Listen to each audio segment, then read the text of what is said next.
Hi, everybody. I'm Dan, and I write horror, science fiction, and fantasy, the first two of which are an absolutely awesome intro, connection, something for today's game review that I want to do, which is the Alien RPG. Um, I love all RPGs. As you can tell, I've never once given a negative review of one. Um, but the horror RPGs have a special place in my heart because so many of my books, so much of the work that I do professionally is in the horror realm, and we'll get absolutely to some of my favorites later in the year, like Ten Candles and Dread. But right now, I want to talk about Alien, partly because it is famous. The movies are, of course, huge, massive works of art. At least the second one is. But also because it's brand new. This game is maybe a month old, and it's getting a lot of buzz. It's a very cool new game that people are excited about, and so I wanted to make sure to talk about it. Um, it is based on the movies, um, and that kind of movie universe, this science fiction horror universe. And the game is designed to be played in two different ways: campaign play, which is kind of normal role playing game, ongoing, let's do this, and then cinematic, which is a fancy way of saying this is a one shot with kind of a closed story. There's a beginning, there's an end. You could absolutely do a cinematic story in more than one shot. You could do it in a over the course of a couple of sessions, but it's designed to tell a story that starts and ends rather than an ongoing campaign. Frankly, personally, I think that cinematic is absolutely the way to go with this. Horror games in general lend themselves very well to closed scenarios where you are playing specific characters that are only going to be around for a short amount of time, and that allows you to kill them off. That allows you to seed your story with a lot of infighting, with a lot of paranoia and suspicion. Um, I suppose it's entirely possible that you can do something really cool with this game or with any horror game in a long campaign setting where people are going to be playing the same characters over time. I'm not convinced that it will work great, but regardless, this game gives you the opportunity, and more to the point, the cinematic gameplay, where you start with a specific scenario with set characters, and then you play until someone either escapes or triumphs or dies. Then it's beautiful. And this game is really well designed. It's very simple. Let's talk a little bit about the mechanics of it. I have reviewed for you, I have promoted for you so many games with proprietary dice systems that it's kind of refreshing to now have one that is just six-sided dice. That's it. You're going to need two colors of six-sided dice, but that's as complicated as it gets. And while the game does sell special dice, they're purely aesthetic. And all you really need is a set of dice. The way the game works, let's take a look at the do do do do do. We're gonna have a look. There's the amazing cover for it, um, and there's the character sheet for it. Okay, so the this is really kind of funkily laid out. Don't be alarmed by it. It's also in dark mode, as you can tell. The Let's start in here in the middle with the attributes. Okay, there are four attributes, each of which has three attached skills. And the way it works is the way a lot of these games works, where you will have a number in the attributes, you'll have an extra number in the skills, you'll combine all of those, and you'll roll the dice. Okay, and there are different kinds of rolls you can make, but the primary mechanic underscoring this is if you get a 6, you win. You have succeeded. Okay? And there are no crit fails for now. Um, there are extra things called stress dice that we're going to add in a minute, and stress dice is what makes this game really sing. Obviously, you know, there are any kind of dice roll system that has roll a success and you win allows you to roll multiple successes, which is what can make the rolls more complicated down the line.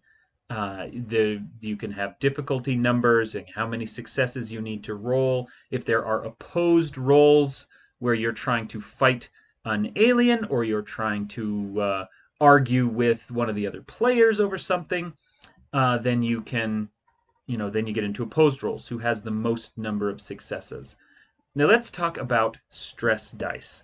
Stress dice are really fun, and they are similar in some ways to the Hunger Dice from Vampire the Masquerade, in that it's just the same kind of dice, and you will put them in a roll, and depending on how stressed you are, you will have more stress dice.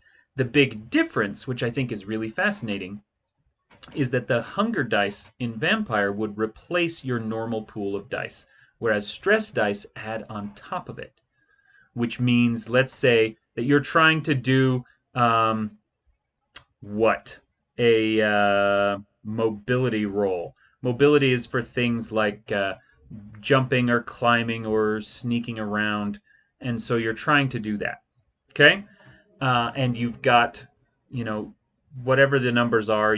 Let's say you end up with 7 dice, and you're going to roll those, but you have some stress, and stress comes from anytime you overexert yourself. It's called pushing. So if you need to make that stress roll or that stealth roll, you roll your 7 dice, and by some bizarre quirk of statistics, you don't get any 6s at all on 7 dice.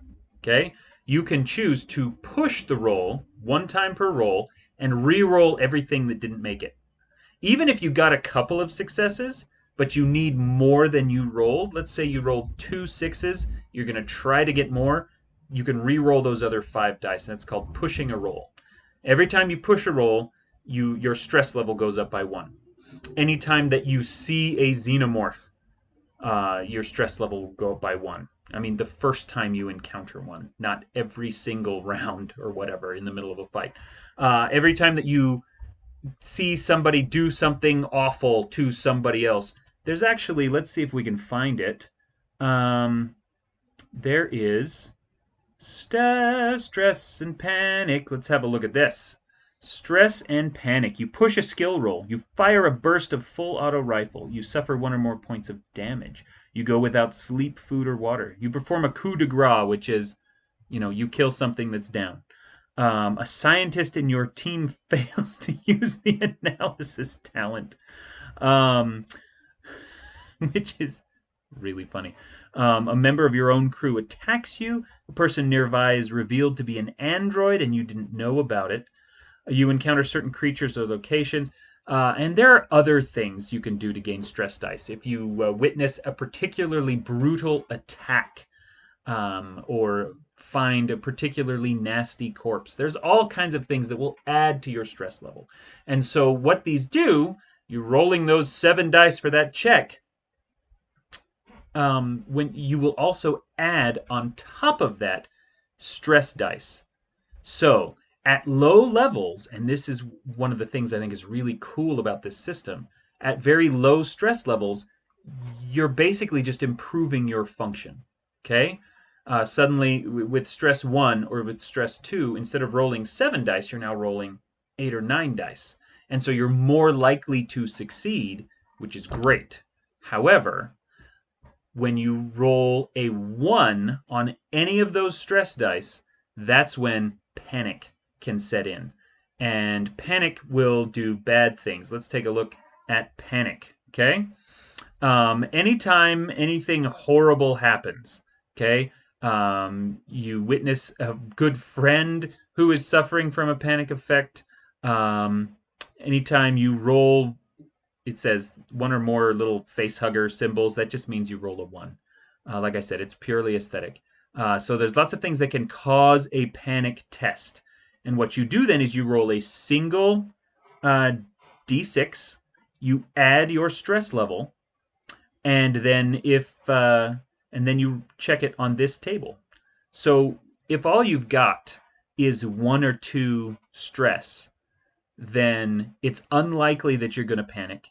And when you do panic, it's unlikely that there's going to be any major problems, right? Even at 3 stress, it's still a 50-50 shot of you keep it together and you're fine.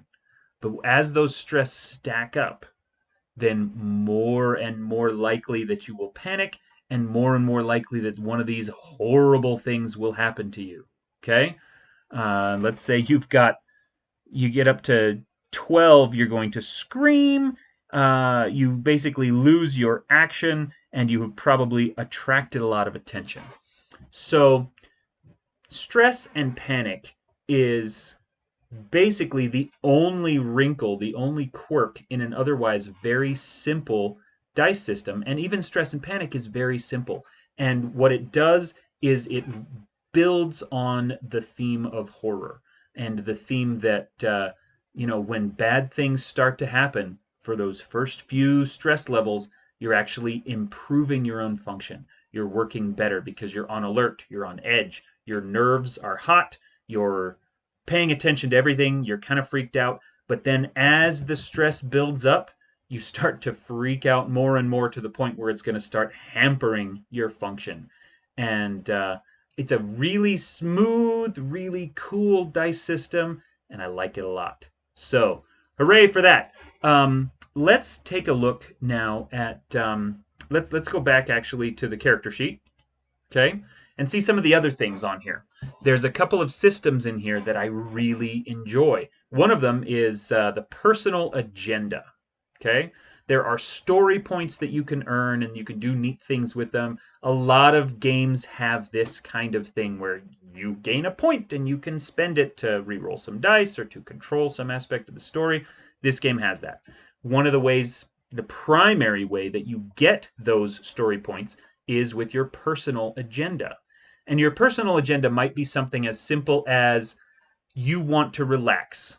Anytime during this session when you just lean back, blow it all off, crack open a beer, you get a story point.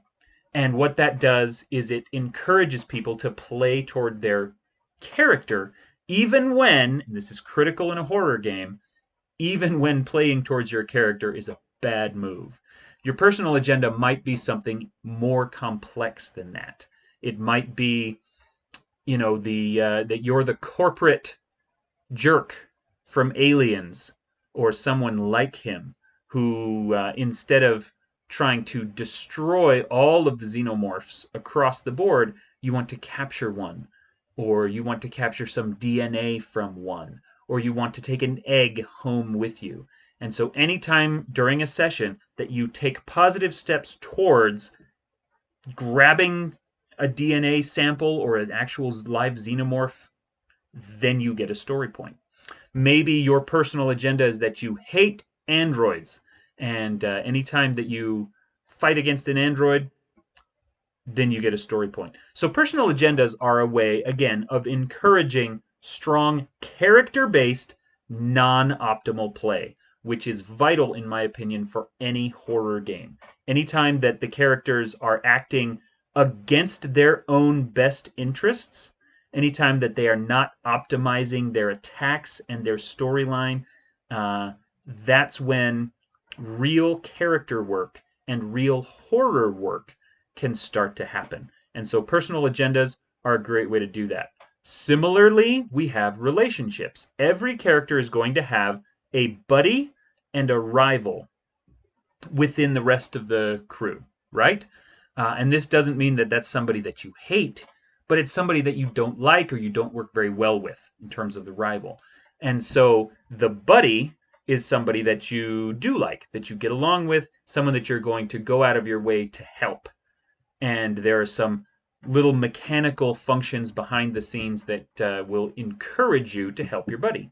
And then the rival is anyone that you dislike. This is a form fillable, so you can actually click in it. It's pretty cool, just online. The rival is, again, somebody that you want to work against, somebody that you want to hamper their efforts, somebody that you don't like and won't work well with.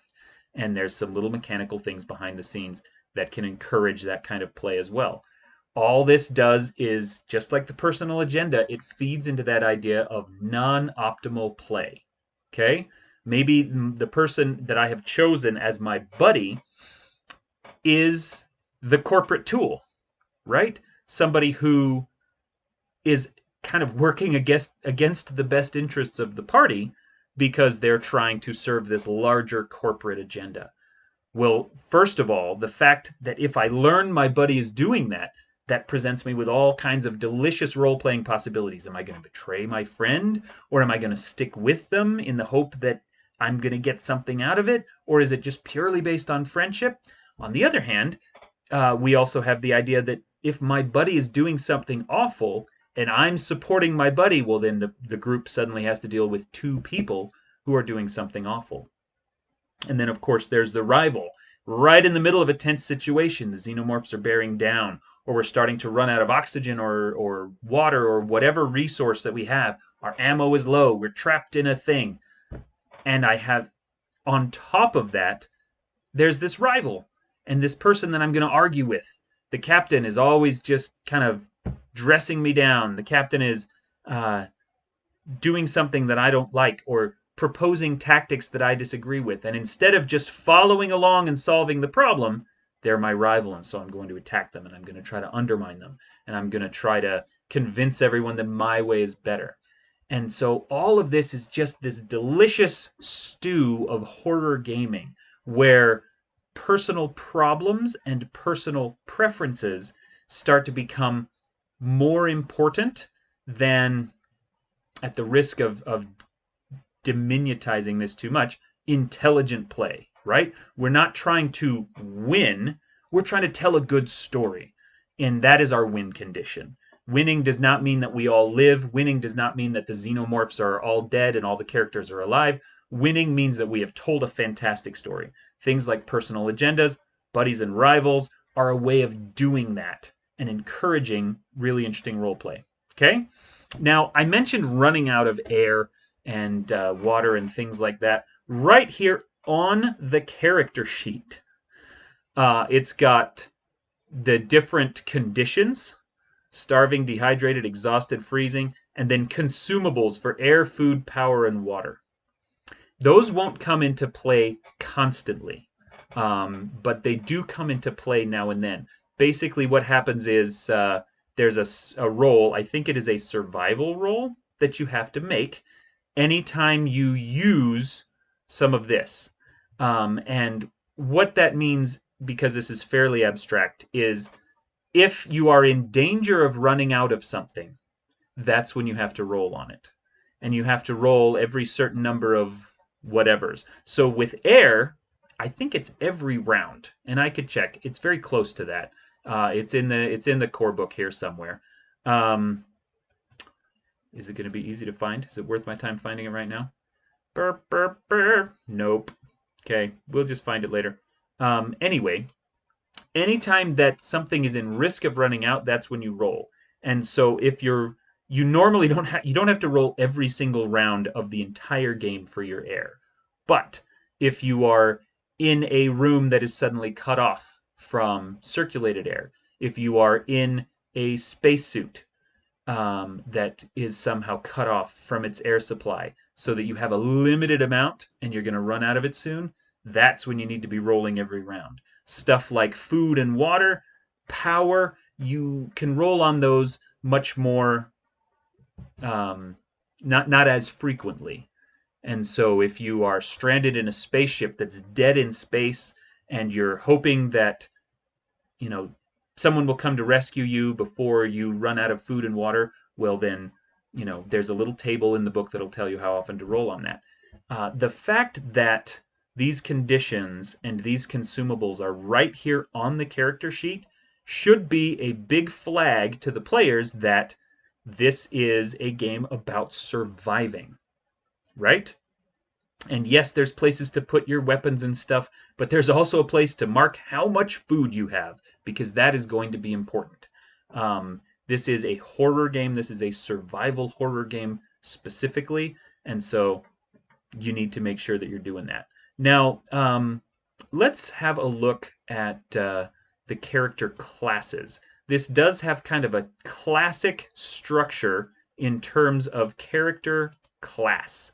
A lot of the games we've looked at recently have kind of a more nebulous system of careers or skills or whatever. This is just straight up, you've got a class. Okay? Oh, here's the supply rolls. Look at that.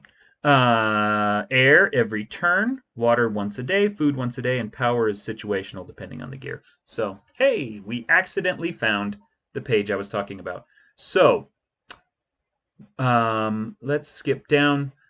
The classes are very simple. And the very first one here is Colonial Marine.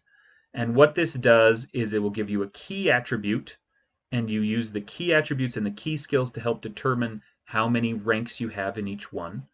It'll give you some sample personal agendas. You can decide what your appearance is. You can pick some gear. You also, every class, every character has a signature item, which could be Lucky Rabbit's foot, a tattoo, a photo of home, whatever it is, some small tiny thing that doesn't feed into your encumbrance in any way, but just kind of helps define who you are as a person, right? Then we go through all of these things: colonial marshals, company agents, a kid, because no horror game is complete without a kid, and no alien game is complete without Newt. There's medics, officers, pilots, roughneck, which is just kind of the laborer, scientist, and that's it, right? Now each character has, and we're going to look at these right now, talents. And each character class has access to a number of different talents. So as a colonial marine, you can have banter, overkill, or pass the limit. And that's it. This is, like I said, a very simple game. Each of those talents will do something interesting, but there's only 3 of them, and you pick one. Okay? This little symbol right here, if you're reading the Colonial Marshal Investigator talent, that just means success. That means a 6. Like I said, there are aesthetically interesting dice you can buy, but all you need to know is 2 colors of dice, 1 for normal, 1 for stress. 6s are a success. 1s on the stress dice mean panic time. Okay? So the game is very simple, and there's not a lot of moving pieces to it. And most of what you're going to be doing then is running around and solving the problems and not worrying so much about the mechanics of what's going on. The book itself has a huge chapter on the various, kind of the world of the game, right? The governments, the corporations, all the different things. There's a Weyland-Yutani in here somewhere. They also have a big section on systems and planets, including kind of the major systems that show up in the movies. Somewhere in here we've got LV-426. Where are you? Oh, this one's fun. They have the Gliese 326-3827 system. That's actually one of the real systems of exoplanets that astronomers have found, and they threw it into their game, and I just thought that was cute. I don't know where LV-426 is. Did I pass it? Anyway, what they do have down here is, I'm not looking for you, campaign play. I'm looking for the, somewhere in this book, if I can find it, is, well, there's a map like this, but a map of Hadley's Hope. And for some reason, my PDF viewer is refusing to show it to me.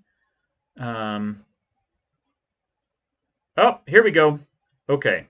It's not showing up in the bookmarks, but if I just scroll down, it has a little, it's called Hope's Last Day, which is kind of a behind-the-scenes story of Hadley's Hope. Hadley's Hope is the terraforming station on the planet LV-426 that shows up in the movie Aliens. And by the time the Marines get there, the whole thing has fallen apart. Well, what the core book of Aliens has is a little cinematic scenario with all these characters um, that you can play the kind of how that fell apart.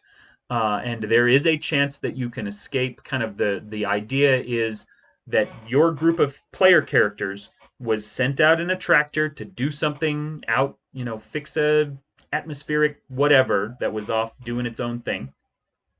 And then while you were out, you lost contact with the station. You knew there was a problem. You knew someone had gotten a parasite. You had no idea that it was an existential threat to the entire colony. So you went out, did your job, and now you come back and find the whole colony has fallen apart. And so they've got these really neat little maps with full descriptions of where things are, a cool legend, and where you're trying to figure out what's going on, how to survive it, and then eventually how to get to the one transport on the planet and escape in it. Okay, so this is as core book sample adventures go, this is one of the best that I've ever seen. It's really open-ended. Basically, it tells the game master where the different monsters are, where the xenomorphs are hiding, and just kind of throws you in. Gives you a map, tells the game master what's at certain points in the map, and then everyone has these characters. And what's beautiful about these characters is that there's personal agendas here, and I'm gonna take them off the screen right now so that you don't know what's there, because a lot of those characters have secrets, and so it's a wind-up toy basically. This scenario that's in the core book presents you with this very open-ended setting. It says you start here, you need to get here to survive it. Here's all the tools you need to do that.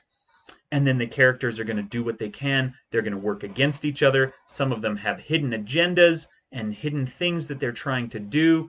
It is very likely that many of those characters will die before the scenario is over, but it's a nice short scenario that even after you die, you can still have a lot of fun watching everything else happen. And that's one of the other things I love about horror games. They can be nice and short. This one actually presents itself as Act 3 of a movie.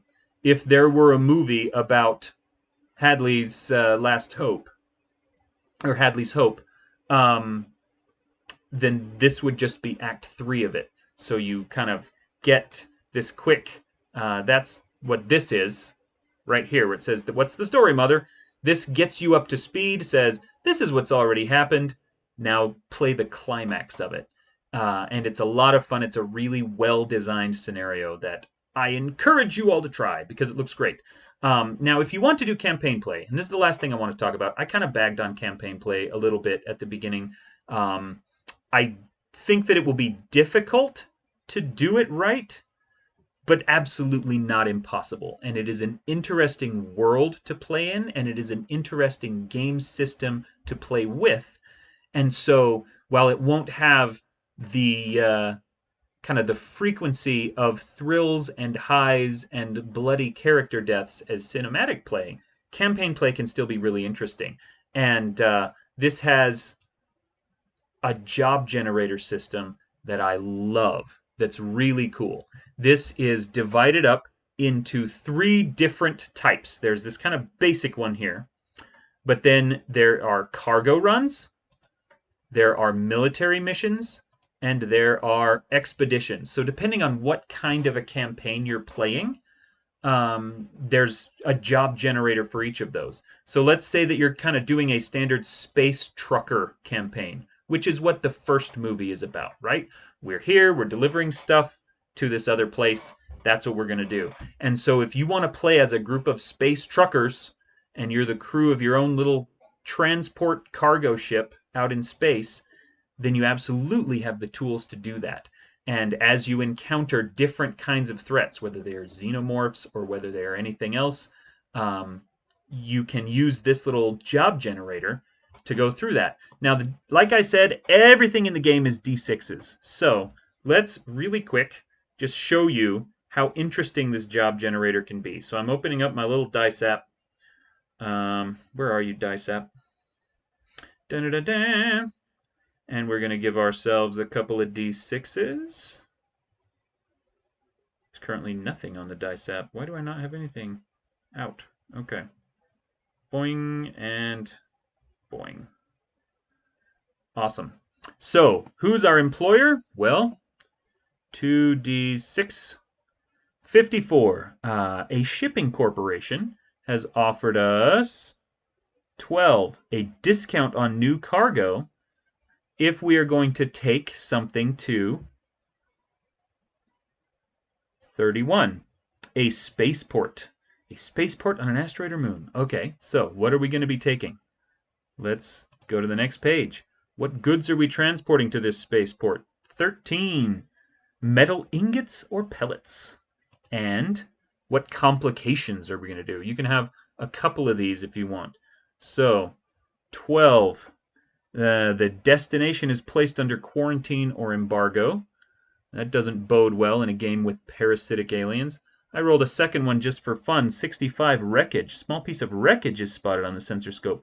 A cargo container, escape pod, frozen corpse, part of a starship, smashed or blown off, etc. So, very simple, but it already is starting to suggest a lot of interesting story possibilities.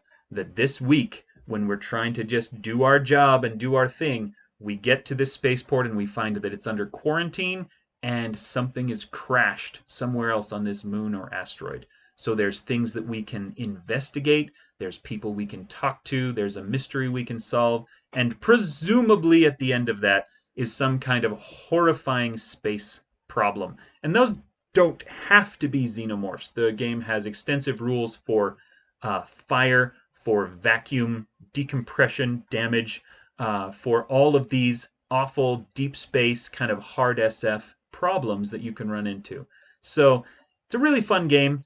I really like the way it's designed. It is published and distributed by Modiphius, but the game is designed by Free League. And so really good stuff. They've got a good track record behind them of other games, and I think you should give this one a try, especially if you, like me, love horror RPGs. This one does a great job of bringing that out. So, 2 thumbs up for the Alien RPG. I hope that you get a chance to try it out. Like I said, all the core book adventure is a really great one, and so you don't even need other supplements. But that said, they have already put out a cinematic scenario called Chariot of the Gods. So if you want a much longer, more in-depth kind of horror scenario, then there's that one. But the core book is all you need, and you can tell all kinds of great stories with it. So thank you for watching, and thank you to Free League for making a really cool horror game based on one of my very favorite movie series. Thank you for watching, and I will talk to you later. Bye.